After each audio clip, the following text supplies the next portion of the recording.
नमस्कार। मैं कैलाश शर्मा एक बार फिर उपस्थित हूँ आपके सामने कक्षा 7 वसंत भाग 2 का दूसरा पाठ लेकर, जिसका नाम है दादी माँ। ये लेखक की दादी माँ का चित्र है। इस कहानी के लेखक हैं शिव प्रसाद सिंह। आगे बढ़ने से पहले कुछ महत्वपूर्ण बिंदुओं पर चर्चा करते हैं। यह कहानी लेखक की दादी माँ पर केंद्रित है। लेखक को उनके भाई के पत्र द्वारा दादी के देहांत की सूचना मिलती है। कहानी में लेखक अपनी दादी माँ के साथ अपने बचपन को भी याद करता है। कहानी में गांव की अनेक रोचक घटनाओं का वर्णन है। लेखक ने अपनी दादी के स्वभाव के अनेक पक्षों को प्रस्तुत किया है। यह कहानी जीवन के अनेक उतार चढ़ावों को दर्शाने वाली कहानी है। इस कहानी में कई जगह हिंदी महीनों के नाम आए हैं। आगे बढ़ने से पहले एक बार हम हिंदी महीनों के बारे में चर्चा करते हैं। हिंदी का पहला महीना है चैत्र। यह आधे मार्च में शुरू होकर आधे अप्रैल तक चलता है। तो हिंदी के महीने हैं चैत्र, वैशाख, ज्येष्ठ, आषाढ़, श्रावण यानी सावन, भाद्रपद भादो, आश्विन यानी क्वार, कार्तिक, मार्गशीर्ष यानी अगहन, पौष, माघ और फाल्गुन। ये हिंदी के 12 महीने हैं। विद्यार्थियों से निवेदन है कि हिंदी महीनों के नाम याद अवश्य करें। आइए पढ़ते हैं कहानी दादी माँ। कमजोरी ही है अपनी, पर सच तो यह है कि जरा सी कठिनाई पड़ते, बीसों गर्मी, बरसात और वसंत देखने के बाद भी मेरा मन सदा नहीं तो प्रायः अनमना सा हो जाता है। मेरे शुभ चिंतक मित्र मुंह पर मुझे प्रसन्न करने के लिए आने वाली छुट्टियों की सूचना देते हैं और पीठ पीछे मुझे कमजोर और जरा सी प्रतिकूलता अर्थात विपरीत स्थिति से घबराने वाला कहकर मेरा मजाक उड़ाते हैं। लेखक लगभग 20 वर्ष के हो गए हैं। अभी भी लेखक छोटी छोटी बातों पर उदास हो जाते हैं, घबरा जाते हैं। लेखक अपने मित्रों की कुछ बात याद करते हैं और फिर कहते हैं, मैं सोचता हूँ, अच्छा अब कभी उन बातों को न सोचूंगा। ठीक है, जाने दो, सोचने से होता ही क्या है।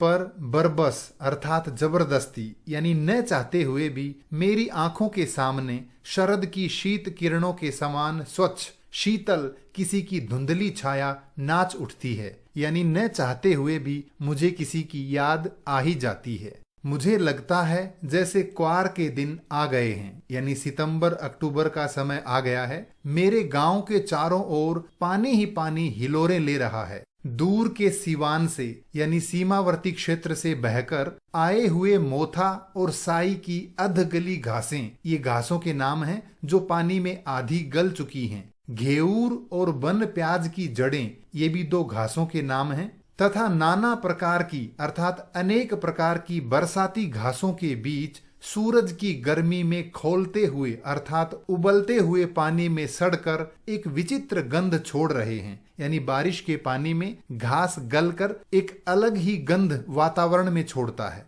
रास्तों में कीचड़ सूख गया है और गांव के लड़के किनारों पर झाग भरे जलाशयों में यानी तालाबों में धमाके से कूद रहे हैं। अपने अपने मौसम की अपनी अपनी बातें होती हैं, यानी प्रत्येक मौसम की विशेषता अलग अलग होती है। आषाढ़ में आम जामुन न मिले चिंता नहीं, अगहन में चिवड़ा और गुड़ न मिले दुख नहीं, चैत के दिनों में लाई के साथ गुड़ की पट्टी न मिले अफसोस नहीं, पर क्वार के दिनों में यानी आश्विन माह में इस गंधपूर्ण झाग भरे जल में कूदना न हो तो बड़ा बुरा मालूम होता है। मैं भीतर हुड़क रहा था, यानी भीतर ही भीतर दुखी हो रहा था। 2-1 दिन ही तो कूद सका था, नहा धोकर बीमार हो गया। हल्की बीमारी न जाने क्यों मुझे अच्छी लगती है। थोड़ा थोड़ा ज्वर हो अर्थात बुखार हो, सर में साधारण दर्द और खाने के लिए दिन भर नींबू और साबू, यानी लेखक को हल्की बीमारी अच्छी लगती है।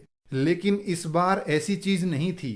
ज्वर जो चढ़ा तो चढ़ता ही गया। रजाई पे रजाई अर्थात लेखक को अत्यधिक ठंड लग रही थी तो उसे रजाई पे रजाई उड़ाई जा रही थी और उतरा तो रात 12 बजे के बाद। दिन में मैं चादर लपेटे सोया था। दादी माँ आई, शायद नहाकर आई थी उसी झाग भरे जल में। पतले दुबले सनेह सने शरीर पर सफेद किनारीहीन धोती अर्थात पतले और स्नेह युक्त शरीर पर बिना किनारी वाली धोती, सन से सफेद बालों के शिरों पर अर्थात सन जैसे सफेद बालों के शिरों पर यानी छोरों पर सद्य टपके हुए अर्थात अभी अभी टपके हुए जल की शीतलता, यानी नहाने के बाद बालों से पानी टपक चुका है लेकिन उनकी शीतलता अभी भी है। आते ही उन्होंने सर पेट छुए, आंचल की गांठ खोल किसी अदृश्य शक्तिधारी के चबूतरे की मिट्टी मुंह में डाली, माथे पर लगाई। दिन रात चारपाई के पास बैठी रहती,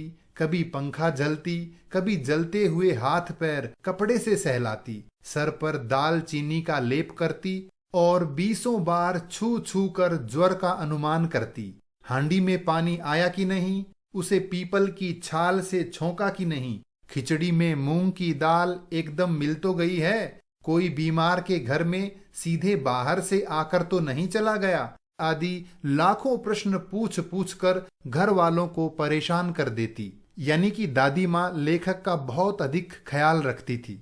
दादी माँ को गंवई गांव की 50 किस्म की दवाओं के नाम याद थे, यानी दादी माँ अनेक बीमारियों के देशी नुस्खे जानती थी। गांव में कोई बीमार होता, उसके पास पहुंचती और वहां भी वही काम, हाथ छूना, माथा छूना, पेट छूना। फिर भूत से लेकर मलेरिया, सरसाम अर्थात एक तरह का बुखार, निमोनिया तक का अनुमान विश्वास के साथ सुनाती। महामारी और विषुचिका अर्थात संक्रमण से फैलने वाला एक रोग हैजा, तो महामारी आदि के दिनों में रोज सवेरे उठकर स्नान के बाद लवंग और गुड़ मिश्रित जलधार, गुगल और धूप ये सब कार्य करती। सफाई कोई उनसे सीख ले।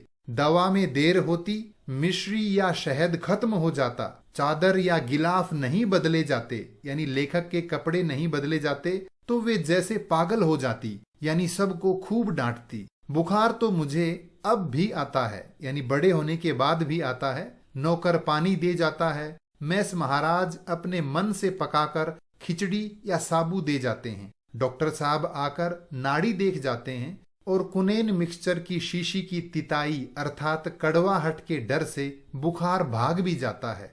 पर न जाने क्यों ऐसे बुखार को बुलाने का जी नहीं चाहता।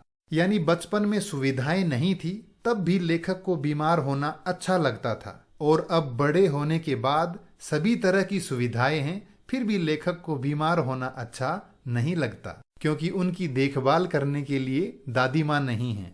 किशन भैया की शादी ठीक हुई। दादी माँ के उत्साह और आनंद का क्या कहना, दिन भर गायब रहती, सारा घर जैसे उन्होंने सर पर उठा लिया हो। पड़ोसिनें आती, बहुत बुलाने पर दादी माँ आती, बहन बुरा न मानना, कार परोजन का घर ठहरा, एक काम अपने हाथ से न करूं तो होने वाला नहीं। जानने को यूं सभी जानते थे कि दादी माँ कुछ करती नहीं, दादी माँ कोई कार्य नहीं करती थी, पर किसी काम में उनकी अनुपस्थिति वस्तुतः विलंब का कारण बन जाती। यानी जब तक दादी माँ नहीं आती तब तक कोई काम नहीं होता था। उन्हीं दिनों की बात है, एक दिन दोपहर को मैं घर लौटा। बाहरी निकसार अर्थात बाहर निकलने का रास्ता, वहां पर दादी माँ किसी पर बिगड़ रही थीं।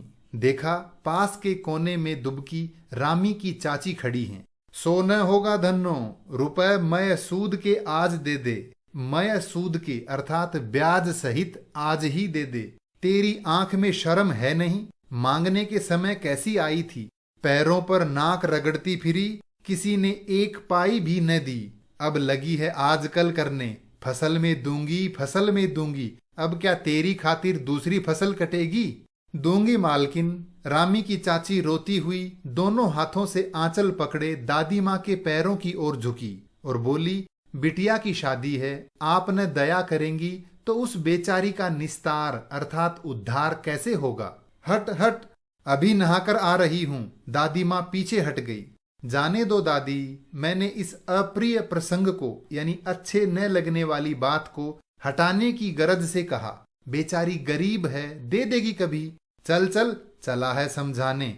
मैं चुपके से आंगन की ओर चला गया। कई दिन बीत गए, मैं इस प्रसंग को यानी इस बात को एकदम भूल सा गया। एक दिन रास्ते में रामी की चाची मिली। वह दादी को पूतो फलो दूधो नहाओ अर्थात खुश रहने के आशीर्वाद दे रही थी। मैंने पूछा, क्या बात है धन्नो चाची? तो उसने विह्वल होकर कहा, अर्थात व्याकुल होकर कहा, उऋण हो गई बेटा। उऋण अर्थात ऋण से मुक्त हो गई, यानी सारा कर्जा उतर गया बेटा।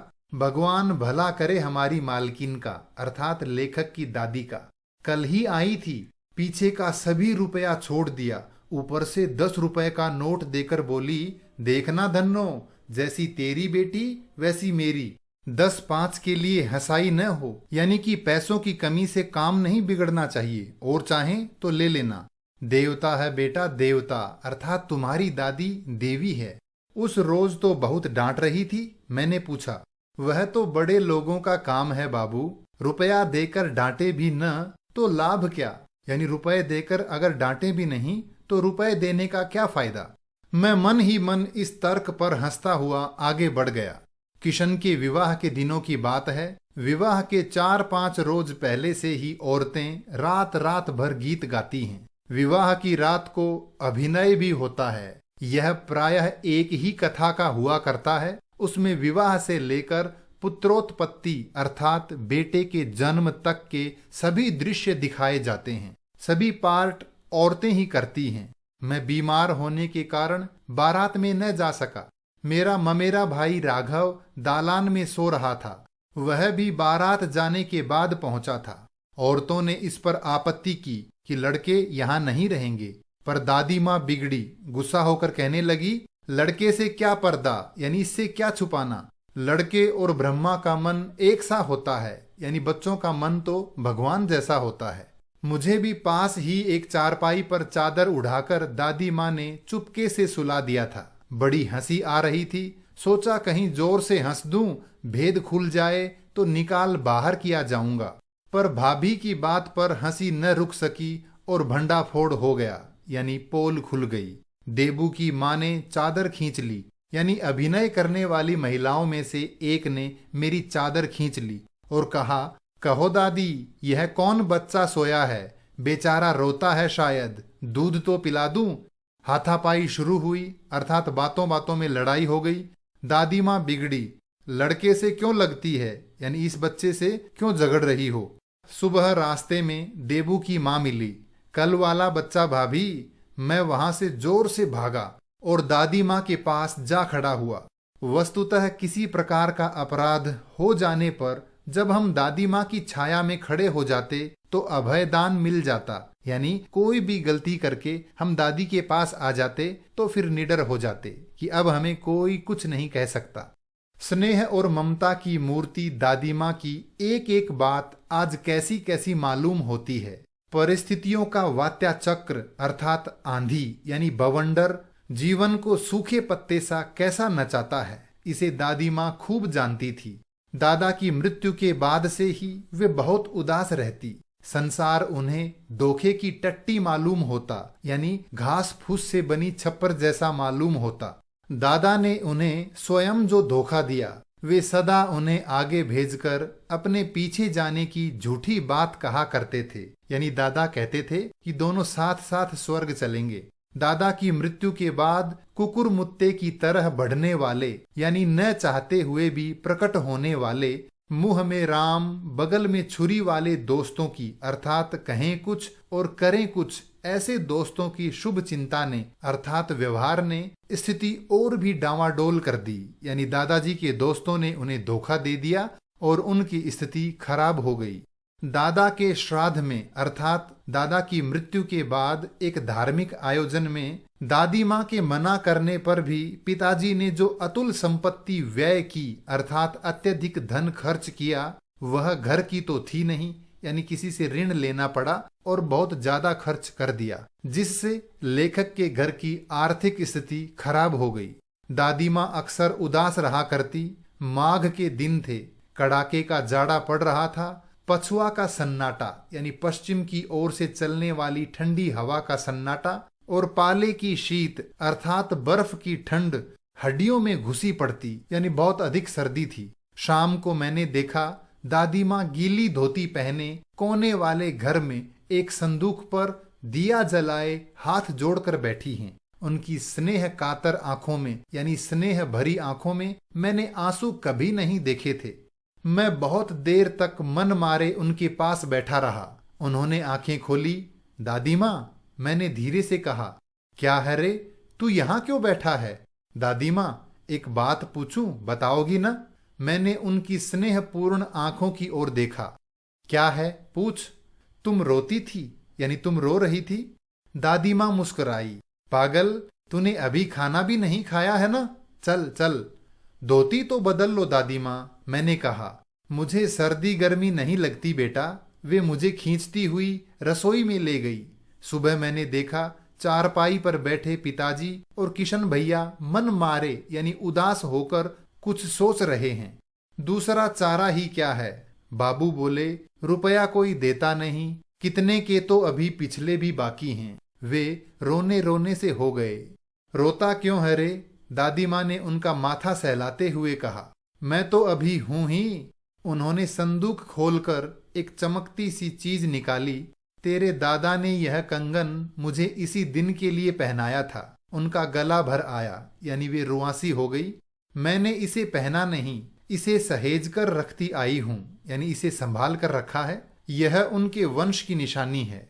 उन्होंने आंसू पोंछकर कहा, पुराने लोग आगा पीछा सब सोच लेते थे बेटा, यानी पहले के लोग भला बुरा सब सोच कर चलते थे। सचमुच मुझे दादी माँ शाप भ्रष्ट अर्थात शापित देवी सी लगी, यानी शाप के कारण मनुष्य रूप में आई हुई देवी जैसी लगी। धुंधली छाया विलीन हो गई। मैंने देखा दिन काफी चढ़ आया है।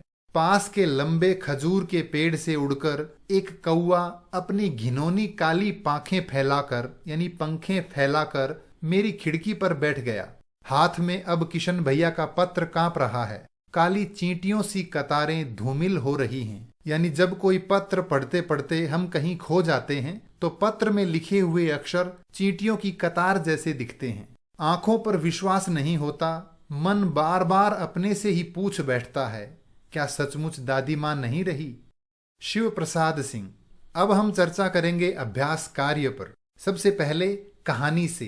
पहला प्रश्न है, लेखक को अपनी दादी माँ की याद के साथ साथ बचपन की और किन किन बातों की याद आ जाती है? उत्तर है, लेखक को अपनी दादी माँ की याद के साथ साथ बचपन की अनेक बातें याद आती हैं, जैसे क्वार में बारिश के गंधपूर्ण झाग वाले जल में नहाना, लेखक के बीमार होने पर दादी माँ द्वारा दिन रात देखभाल करना, धन्नों को पैसों के लिए डांटना तथा बाद में ऋण माफ कर देना, किशन भैया की शादी में महिलाओं द्वारा किया गया अभिनय देखना, कोई भी गलती करके दादी माँ के पास आकर अभयदान प्राप्त करना, संकट के समय दादी द्वारा अपना पारंपरिक सोने का कंगन पिताजी को देना आदि। अगला प्रश्न है, दादा की मृत्यु के बाद लेखक के घर की आर्थिक स्थिति खराब क्यों हो गई थी? दादा की मृत्यु के बाद उनके मित्रों ने धोखा दे दिया, जिससे उनकी स्थिति डामाडोल हो गई। दूसरा कारण यह था कि लेखक के पिताजी ने दादी माँ के मना करने पर भी दादाजी के श्राद्ध पर अत्यधिक धन खर्च कर दिया, जिससे उनकी आर्थिक स्थिति और भी खराब होती चली गई। अगला प्रश्न है, दादी माँ के स्वभाव का कौन सा पक्ष आपको सबसे अच्छा लगता है और क्यों? दादी माँ सदा दूसरों की सहायता करने के लिए तैयार रहती थी, चाहे गांव में कोई बीमार हो, किसी को पैसों की आवश्यकता हो, पर्व उत्सवों में कोई काम हो, बच्चों को दूसरों की डांट फटकार से बचाना हो या फिर अपने गहने देकर परिवार को मुसीबत से बचाना हो, वे कभी पीछे नहीं हटती थी। दादी माँ दूसरों की सहायता के लिए हर संभव प्रयास करती थी। उनके स्वभाव का यह पक्ष मुझे सबसे अच्छा लगता है। कहानी से आगे। पहला प्रश्न है, आपने इस कहानी में महीनों के नाम पढ़े, जैसे क्वार, आषाढ़, माघ। इन महीनों में मौसम कैसा रहता है लिखिए। ये हिंदी महीनों के नाम हैं और कब कौन सा महीना आता है इसे छात्र याद करें। इस प्रश्न में 3 महीनों का नाम आया है, आषाढ़, क्वार और माघ। आषाढ़ वर्षा ऋतु का पहला महीना है जो जून जुलाई में आता है। आश्विन यानी क्वार का महीना वर्षा ऋतु का अंतिम महीना है जो सितंबर और अक्टूबर में आता है। तीसरा है माघ जो जनवरी और फरवरी में आता है। चलिए आगे बढ़ते हैं। सबसे पहले क्वार। क्वार अर्थात आश्विन माह यानी वर्षा ऋतु का अंतिम माह। इस महीने में आसमान में हल्के बादल रहते हैं, चारों तरफ हरियाली होती है, बारिश के पानी से सभी ताल तलैया भरे रहते हैं। दूसरा है आषाढ़।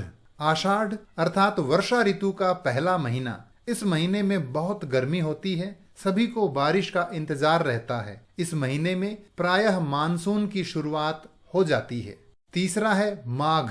माघ अर्थात दिसंबर जनवरी का समय, यानी सर्दी का मौसम। इस महीने में अत्यधिक ठंड होती है। उत्तर भारत के लगभग सभी प्रांतों में घना कोहरा होता है।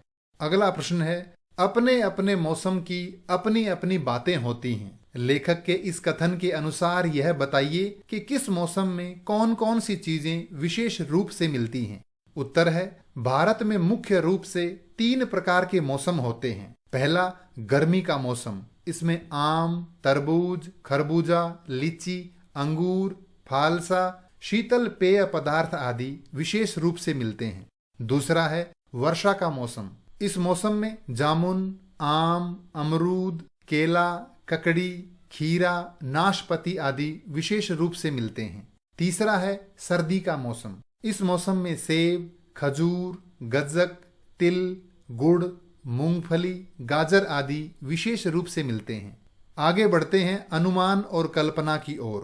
पहला प्रश्न है, इस कहानी में कई बार ऋण लेने की बात आपने पढ़ी। अनुमान लगाइए किन किन पारिवारिक स्थितियों में गांव के लोगों को ऋण लेना पड़ता होगा और यह ऋण उन्हें कहां से मिलता होगा। बड़ों से बातचीत कर इस विषय में लिखिए। उत्तर है, गांवों में आय का मुख्य साधन प्रायः कृषि होता है। किसान फसल बेचकर अपनी आजीविका चलाते हैं, अतः गांव के अधिकतर लोग ऋण लेकर अपना काम चलाते हैं तथा फसल बेचकर अपना ऋण चुकता कर देते हैं। उन्हें अनेक कार्यों के लिए ऋण लेना पड़ता है, जैसे बीमारी, आयोजन, फसल की बुआई, बच्चों की पढ़ाई, पशु खरीदने के लिए आदि आदि। पहले गांव के लोग प्रायः जमींदारों, साहूकारों या रिश्तेदारों से ऋण लेते थे, परंतु आजकल सहकारी बैंक, सहकारी समितियों तथा अन्य सरकारी योजनाओं के अंतर्गत भी उन्हें ऋण मिल जाता है।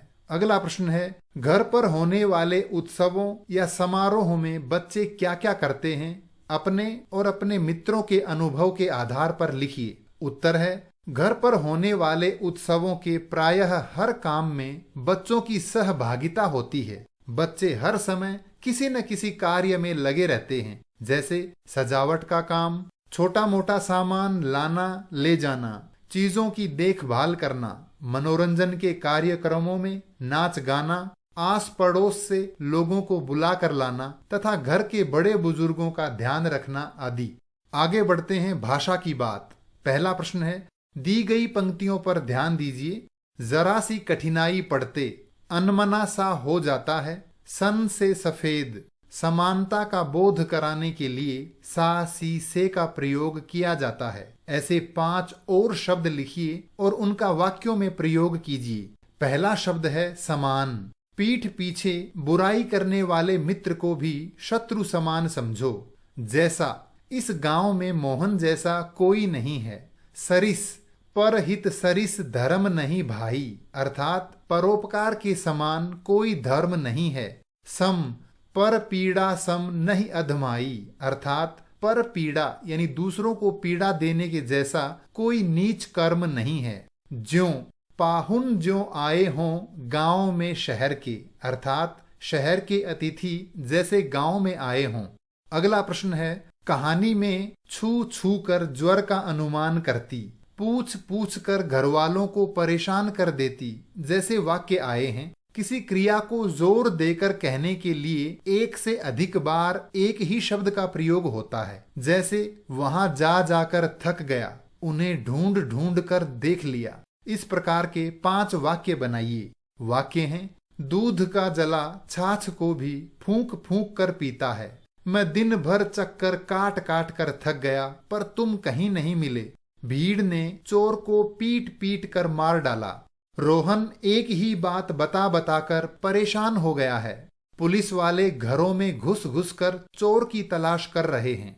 अगला प्रश्न है, बोलचाल में प्रयोग होने वाले शब्द और वाक्यांश दादी माँ कहानी में हैं। इन शब्दों और वाक्यांशों से पता चलता है कि यह कहानी किसी विशेष क्षेत्र से संबंधित है। ऐसे शब्दों और वाक्यांशों में क्षेत्रीय बोलचाल की खूबियां होती हैं। उदाहरण के लिए निकसार, ब्रह्मा, उरिन, चिवड़ा, छोंका इत्यादि शब्दों को देखा जा सकता है। इन शब्दों का उच्चारण अन्य क्षेत्रीय बोलियों में अलग ढंग से होता है। जैसे चिवड़ा को चिड़वा, चूड़त्र, पोहा। इसी तरह छोंका को छोंक, तड़का भी कहा जाता है। निकसार, उरिन और ब्रह्मा शब्द क्रमशः निकास, उरिन और ब्रह्मा शब्द का क्षेत्रीय रूप हैं। इस प्रकार के 10 शब्दों को बोलचाल में उपयोग होने वाली भाषा या बोली से एकत्र कीजिए और कक्षा में लिख कर दिखाइए। इसका उत्तर अगले पृष्ठ पर है और वे शब्द हैं कीर्सन, कृष्ण, लक्षण, लक्षण, भाग, भाग्य, परलय, प्रलय, चादर, चद्दर, कृपा, कृपा, माटी, मिट्टी, जमुना, यमुना, काज, कार्य, हृदय, हृदय। ये था पाठ दादी माँ। इस पाठ से संबंधित कोई भी प्रश्न हो तो कृपया कमेंट्स में लिखकर अवश्य पूछें। धन्यवाद।